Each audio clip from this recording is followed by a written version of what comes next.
La psicofisiología de la emoción. Lermit dice que el fisiólogo y el psicólogo tienen conceptos diferentes por emoción, pues para el primero la emoción se limitaría a ser expresión y conmoción somática, mientras que para el segundo la emoción es la expresión afectiva. Por su parte, Rudolf Allers dice que la emoción es un fenómeno psíquico de peculiar carácter específico, consistente en la respuesta dada por un individuo, una reacción, al darse cuenta de una situación agradable o desagradable a cualquier otro aspecto de situación que implique conveniencia o inconveniencia, en la circunstancia de que esta respuesta es consistente y somática a la vez, es decir, una respuesta total del individuo. Las emociones son resultantes de la actividad del sistema nervioso. Las emociones son necesarias para la supervivencia. Como lo decíamos anteriormente, una situación desagradable o de peligro sustituye la rabia por el miedo para que el individuo pueda lograr el escape. Y si esta emoción es de gran intensidad, se activa el sistema simpático.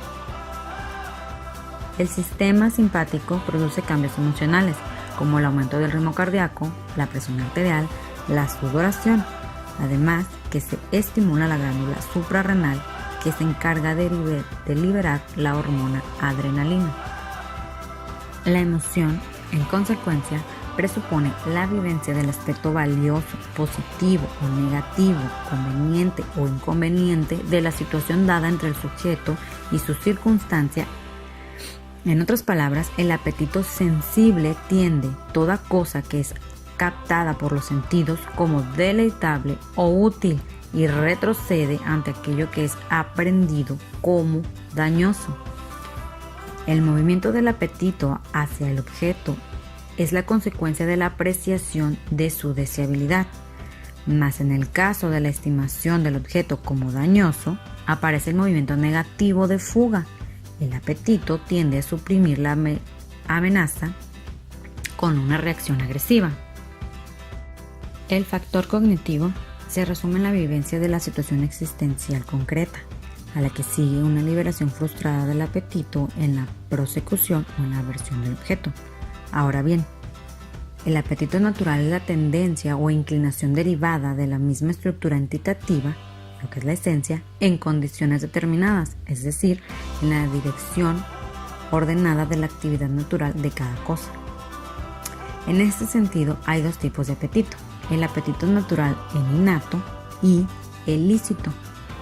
Innato, al que se desprende de la naturaleza de un ser sin atender a previo conocimiento el objeto que se alcanza o rechaza. Son reacciones espontáneas. Por ejemplo, la gravitación de los cuerpos pesados tienden hacia su centro de gravedad y los cuerpos ligeros hacia la atmósfera. El apetito ilícito es una pulsión que despierta y se pone en movimiento por el conocimiento. Santo Tomás da dos clases de inclinaciones a apetitos: el apetito intelectivo a la posesión de la verdad infinita, del bien infinito o Dios, y el apetito sensitivo común al bruto, lo que puede conservar y perfeccionar el cuerpo. Hasta aquí podemos hacer unas pequeñas conclusiones. Las facultades sensoapetitivas tienen como carácter esencial seguir al conocimiento y no tender sino a un objeto conocido. En toda emoción se da y se distingue una fase apetitiva que se presenta bajo la forma de una pulsión que proyecta la conciencia hacia una dirección exterior que se adhiere por actitud positiva o negativa a alguna situación u objeto externo. Tenemos fases o factores integrantes de la emoción: lo cognitivo, lo apetitivo, entre los cuales se intercala la fase del afecto o tono del agrado y del desagrado. En lo cognitivo, como convivencia informativa del mundo exterior; lo apetitivo, como reacción pulsiva ante la presentación objetivante que realiza la aprehensión intencional; y por último, el tono afectivo, como modo vivencial de la conveniencia e inconveniencia del apetito con su objeto. Como dice el padre Jambier: Hay en la emoción inseparables un elemento formal y un elemento material, que son y que se encuentran unidos como el alma y el cuerpo. El elemento formal pertenece al alma, es consciente. El elemento material al cuerpo. Por su parte, la doctrina tomista de la emoción se desprende como una consecuencia necesaria del análisis de los hechos de la emoción sintomática y la emoción choque. Esta última tiene dos orígenes, uno mental y otro somático. En el caso de la emoción sintónica, el apetito sensitivo se pone en movimiento por el conocimiento de la conveniencia o inconveniencia del objeto. En la emoción choque, por el contrario, el apetito se frustra en el esfuerzo o consecución positiva o negativa de su objeto. El análisis de los fenómenos expresivos, es decir, de aquellos que entran bajo la denominación de mímica gesticuladora y de escenificaciones o actitudes, se presentan en el decurso de las reacciones emocionales. En la antigüedad, la fisiognómica y la quiromancia se encargaban de estos estudios. Hoy en día son comunes en los laboratorios psicológicos modelos articulados de Boring y de Wilford, a los que se agregan laboratorios de psicofisiología y de neurofisiología, estimulación eléctrica o sistemas neurológicos que condicionan la expresión emotiva. Como principales investigadores de la expresión emotiva tenemos a Duchesne de Boulogne, Charles Darwin y Mantegazza. Esquemas expresivos fundamentales. Los principales modelos de expresión emotiva son la tristeza, que se expresa por la contracción del músculo superciliar, la agresividad, que se expresa por la contracción del músculo piramidal de la nariz, la alegría, que se presenta la contracción combinada de los músculos gran cigomático y orbicular palpebral inferior, la sorpresa, que es la contracción del músculo frontal y de los abatidos del maxilar inferior. En el miedo, la